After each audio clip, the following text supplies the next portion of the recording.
something that really helped open my eyes is meeting my dad at 14. I had went through like 87 pages of Google. My mom had finally told me his name.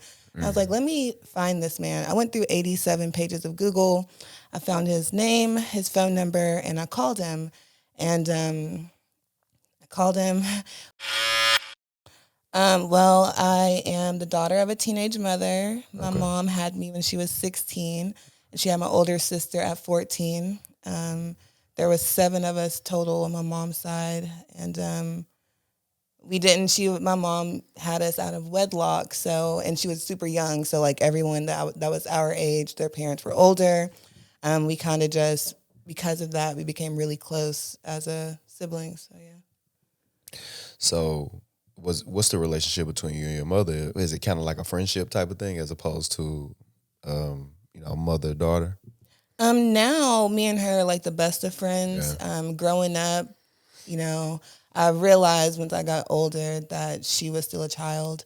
So I don't really hold her to anything that happened in my childhood. We weren't that close when I was a child, but she did a great job at raising me. And that's what me and one of my close friends, Cove, we had a conversation about this. His mother had him when he was 16 years old. She's passed away now, rest in peace. But she had him when she was 16 years old. I said, bro, she was still a kid. And that's something that he battled with, having to forgive her, because when he had his own kids, he realized like, oh shit, this is hard. And you have a kid as well. And understanding how hard motherhood is, having a kid at 16, you're still a child yourself. Right. So how did that affect you? What was your upbringing like? Did y'all have much as far as money and everything? We didn't. I wouldn't say we didn't have much, no. Yeah. But the 90s were a lot different. It wasn't how it is today. So growing up, we felt rich just because we had all of each other. We had all of our cousins. We could all walk to each other. So it didn't really faze us. But we went through a lot. And I don't really want to say too much because my mom is still living, and I'm not trying to put her business out there. But no, we went through a lot, and but I'm glad that we did because it made me who I am. It gave me like the street smarts to move through life. What's the reality is this. You don't realize, all right, we don't start realizing the material stuff because that's what we harp on nowadays, like, or in our age now. It's like, I need the house, I need this, I need money to pay this, so on and so forth. But as a kid, you really realize in the purest form that life is just about relationships and family and friends and all of that. You realize that as a kid. It's not until we get older when we start to understand like, oh shit, this is, all this and that and all this extra materialistic shit. But as a kid, we realize like what we want or what we desire is only just love and family. So it's strange. I say that because I hear you say like, oh shit, early on, we didn't have much, but we had each other, and that's really what matters. Okay, so coming in, you moved around a lot? Well, not really. We moved around a lot inside of Cookeville, but I would say something that really helped open my eyes is meeting my dad at 14. I had went through like 87 pages of Google. My mom had finally told me his name. I was like, let me find this man. I went through 87 pages of Google. I found his name, his phone number, and I called him. And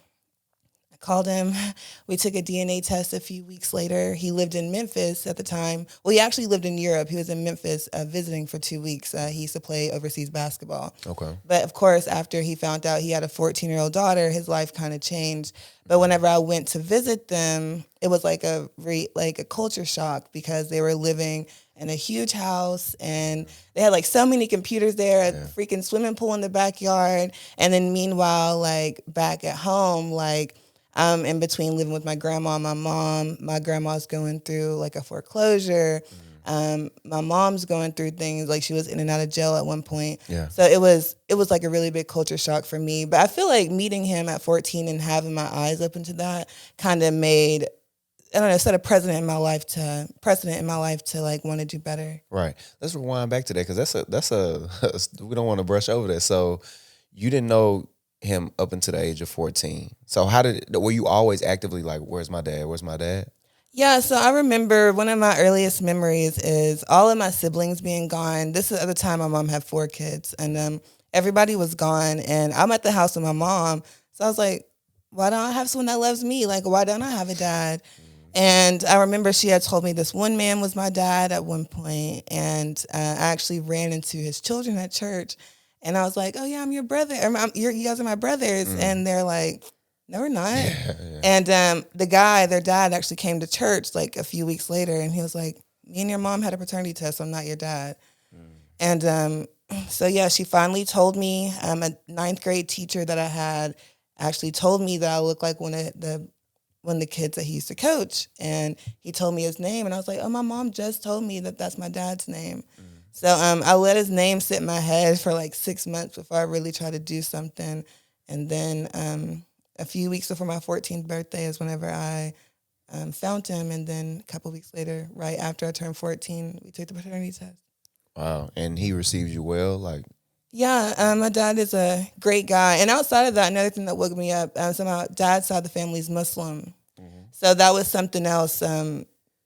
I learned a lot from him then. And whenever I first went there, like how you say Cookeville is racist, my dad went to Tennessee Tech, and he also thinks Cookeville is racist because it was way more racist back then. But so whenever he got me, the first thing my dad did was he took me to like the slave haven, where Martin Luther King got shot, and just all these different places, and wanted to teach me a lot about Black history because he didn't want me to like, I guess, be like whitewashed from Cookeville. Yeah. So, okay, what was did you go, after that, did you go and visit him a lot? Was it a lot of interaction with him? So, my dad is someone who I've also forgiven because I realized finding out you have a child when you have a whole family, 14 years later is a lot. Right. So at the beginning, me and my dad were really close. Everything was good. And then for about 2 years, maybe, it could be up to 4 years. I don't remember exactly. We didn't speak at all.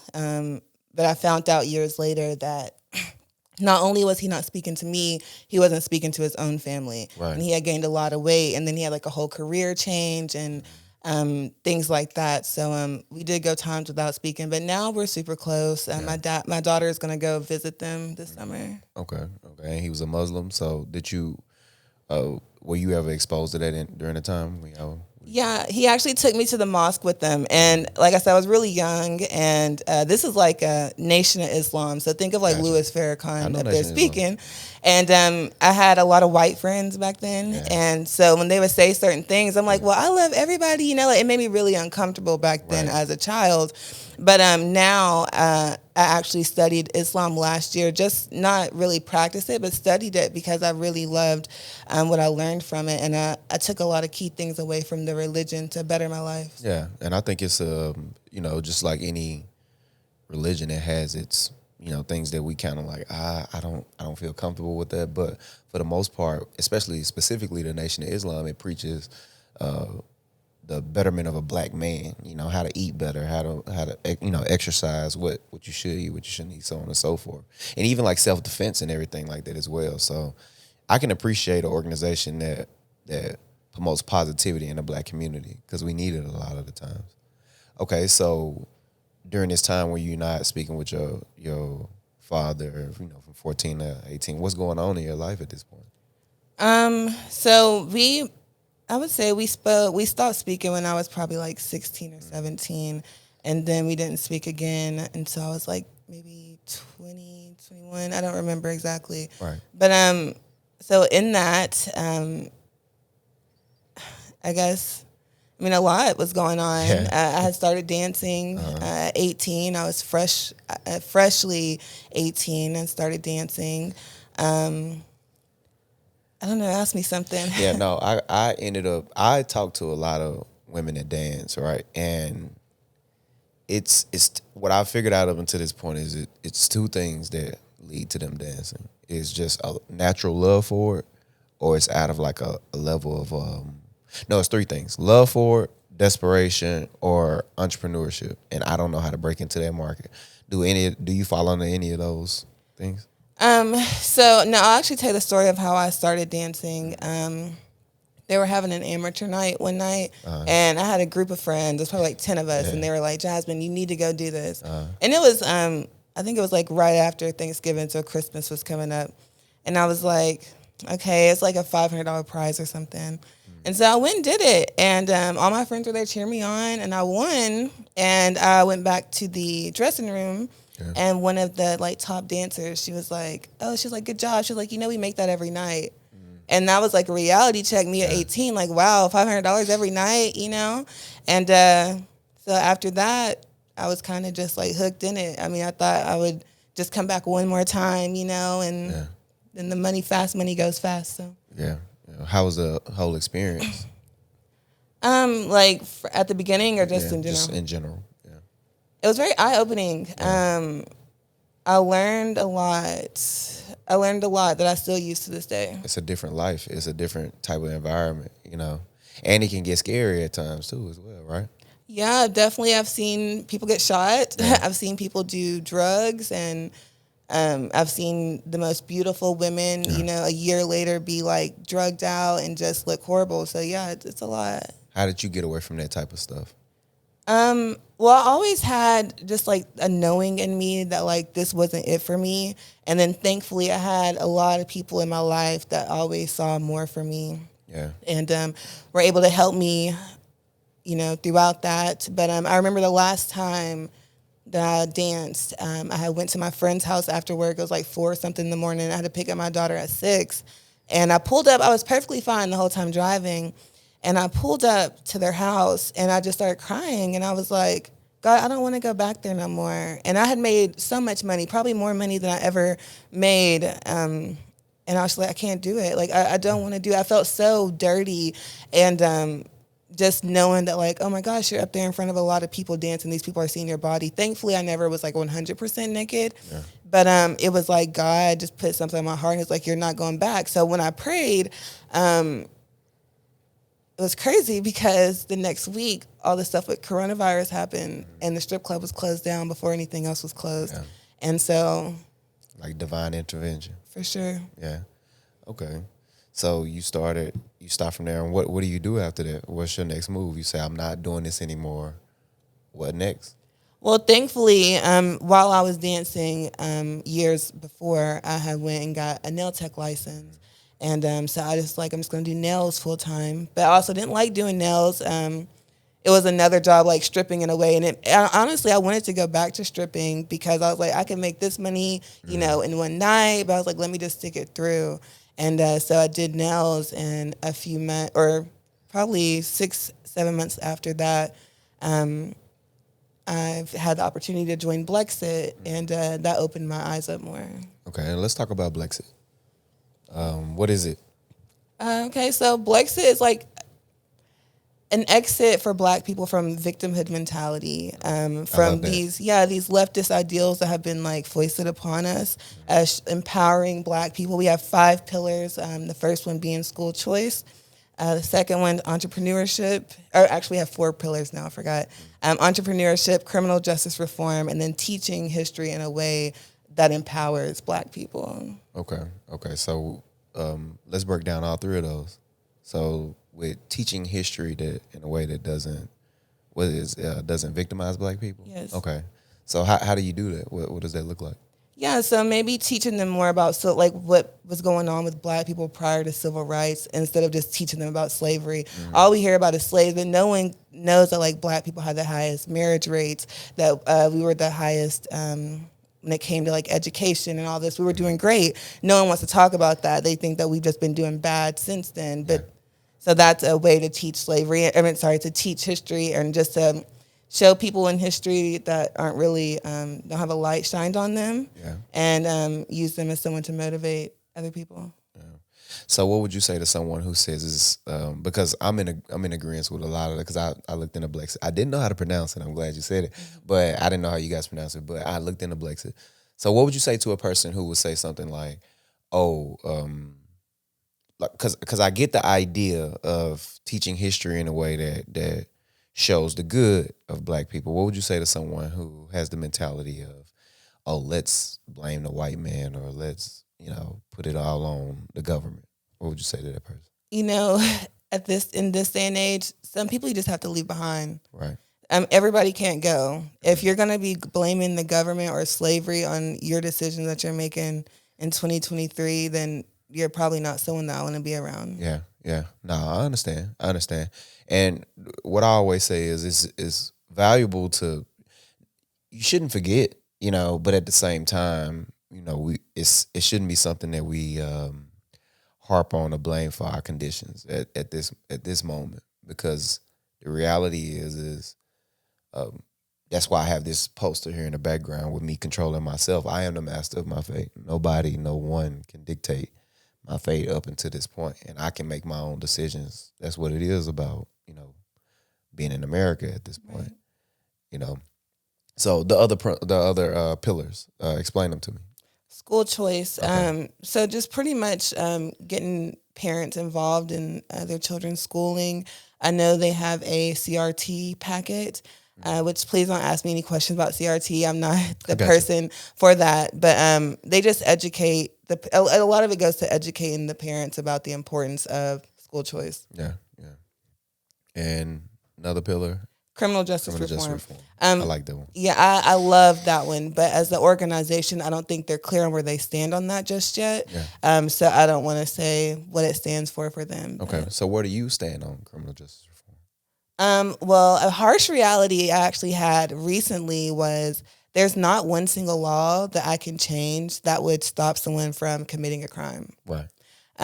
So I could want to change whatever, but until we change ourselves, reforming the criminal justice system isn't going to help anything, except for maybe get someone out sooner who was a bad person to someone else, But I don't know. There's things like innocence, people who are innocent, that really tugs at my heartstrings.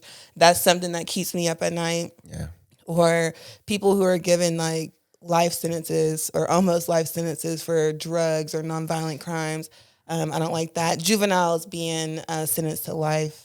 Yeah, things like that. Yeah, I mean, it sucks so much because this is the reality of the system at times, or just even us as a people. You hit on it. Jay-Z said that why would I go and invest all of this money in Marcy projects just to not have an ROI, like a return on my investment? Why would I go do that just for the sake of me being black? It starts with the mind. It has to be a mindset change.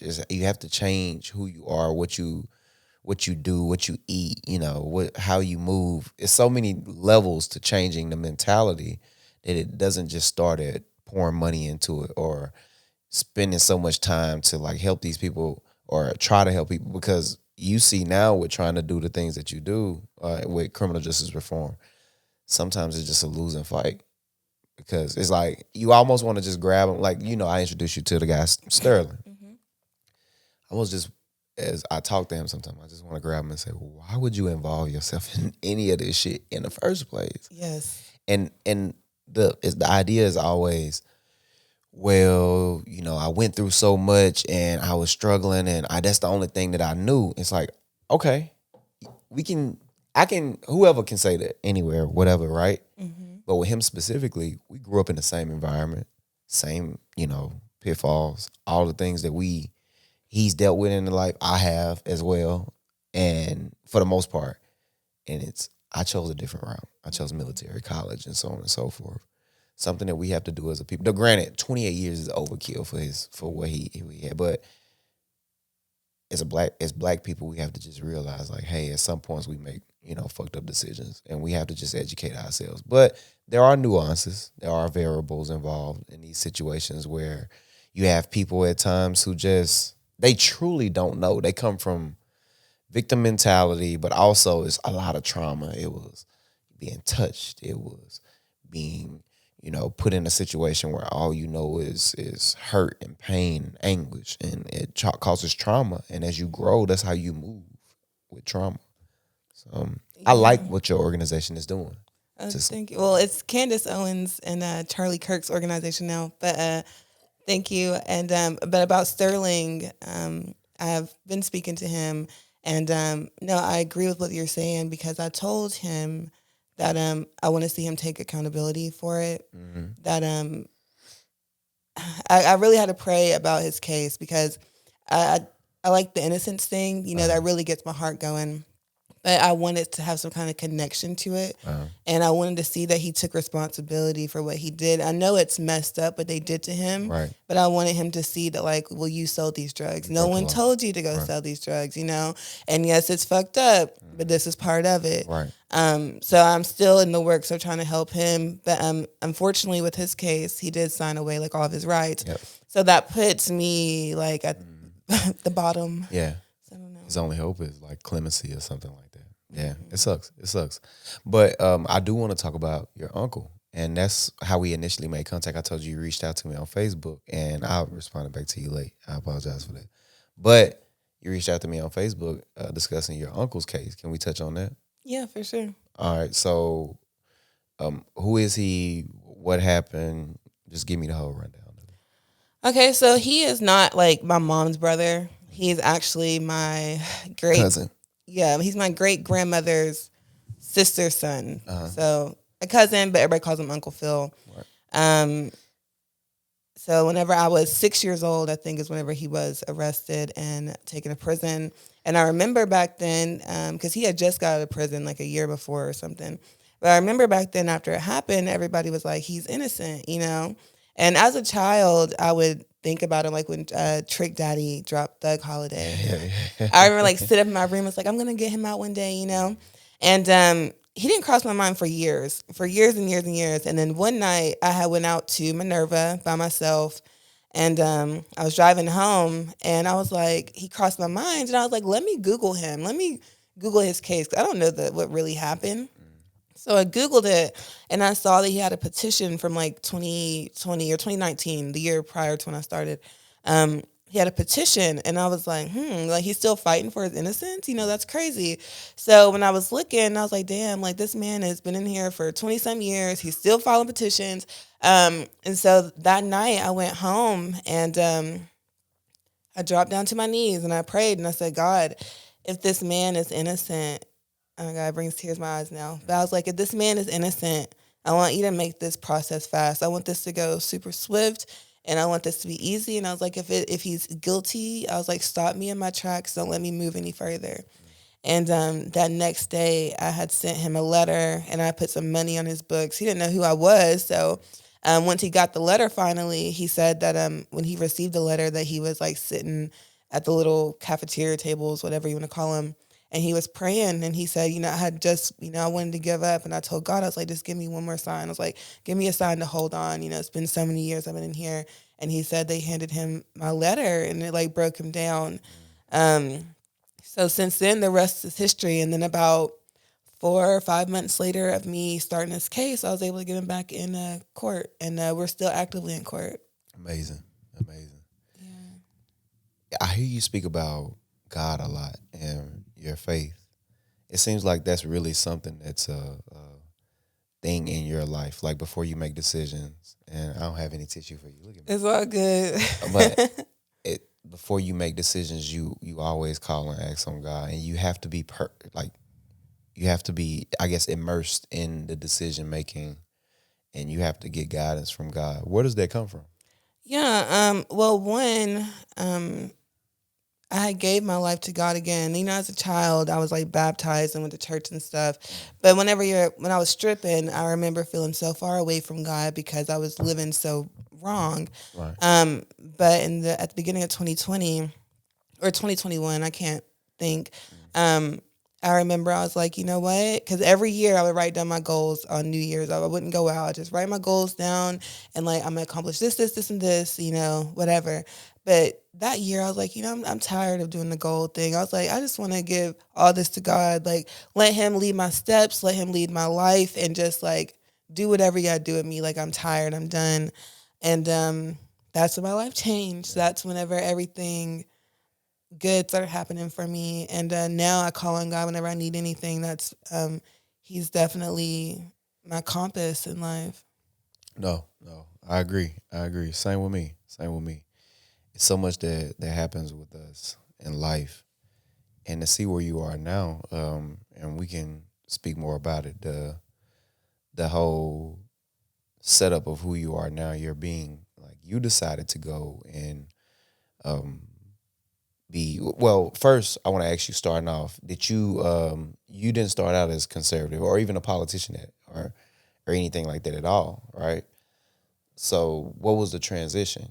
So no, like I've actually been sorry. This tear is like I got you. You didn't even get some tissue? No, you're good.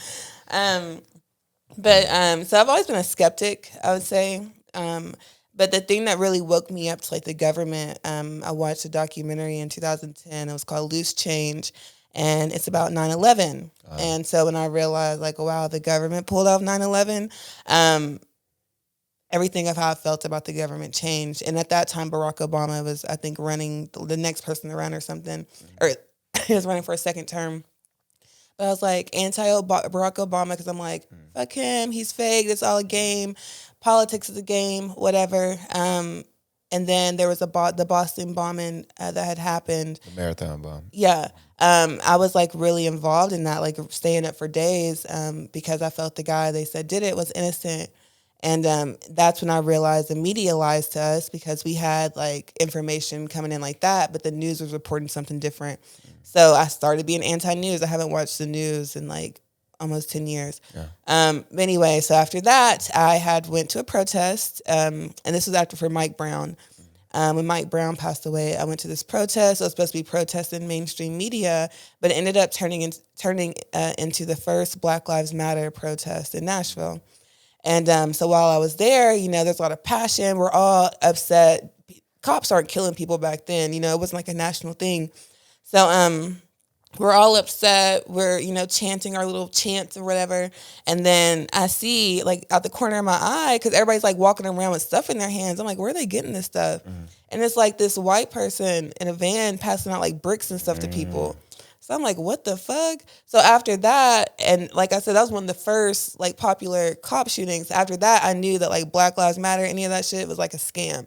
So, like, I never was involved with it. No one could ever get me to come to an event. And then, anyway, after that, I started doing stuff of my own. I did a school drive in Murfreesboro.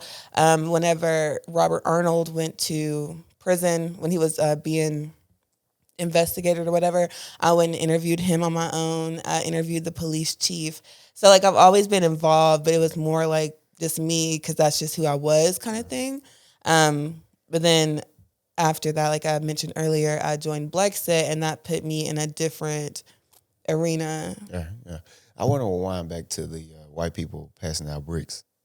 That's pretty common that we get these, I forget the exact name that they call them, but we get these people who, and it's been proven that it's like a lot of government intervention in a lot of this. You get peaceful protesters, and a lot of the times you get people that come out and they purposely stir up the both sides, be it, you know, we bring bricks and here's these bricks. So even I've seen a lot of protests in Chicago during the time of I think it was Mike Brown. I don't remember which shooting it was, but I seen a lot of protests in Chicago. It was just bricks sitting up on the corner, a whole stack of them, just like throw these or whatever. And you got some of these people who dress up in all black and they like break windows and do all of that. A lot of that people believe to be like government intervention a lot of the times. And it's proven that the FBI will go and promote this type of stuff so, you know, we can get both sides riled up. Exactly. So I think of that when it comes to every little thing that happens, even stuff that happens at the Tennessee State Capitol. You know, that always replays in my mind. It makes you a skeptic. I like that. I think you should always take a step back and just try to analyze the situation. I'm never dismissive of anyone's opinions, you know, and it's like I'm curious about how do you get to these places? You know, the most racist white man, how do you get to this place? How do you get to this place where you don't like a person because of the color of their skin?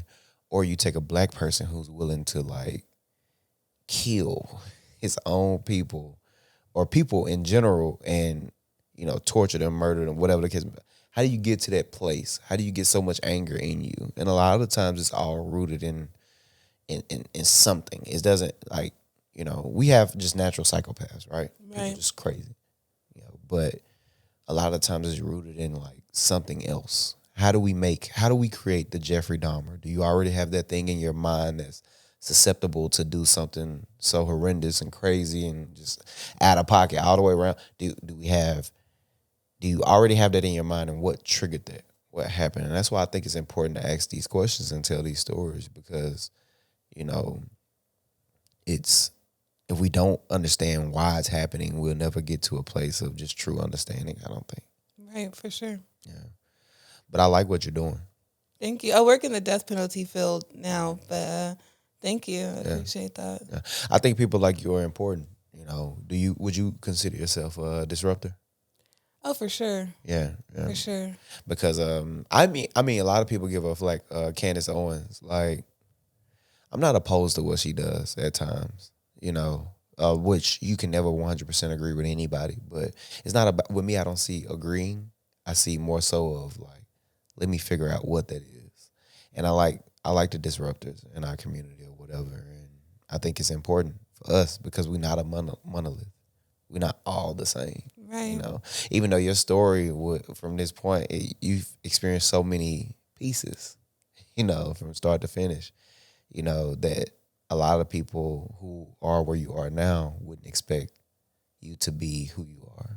Does that make sense? No, it makes a lot of sense. And I mean, even like people that I grew up with, you know, when they see me now, it's like, I don't think they even, because they can't really dream it for themselves. So it's weird for them to see it for me. But no, it definitely makes sense. Yeah. When the last time, well, first, before I say that, how are you? I know I should ask that in the beginning. How am I? How are you? I'm doing well.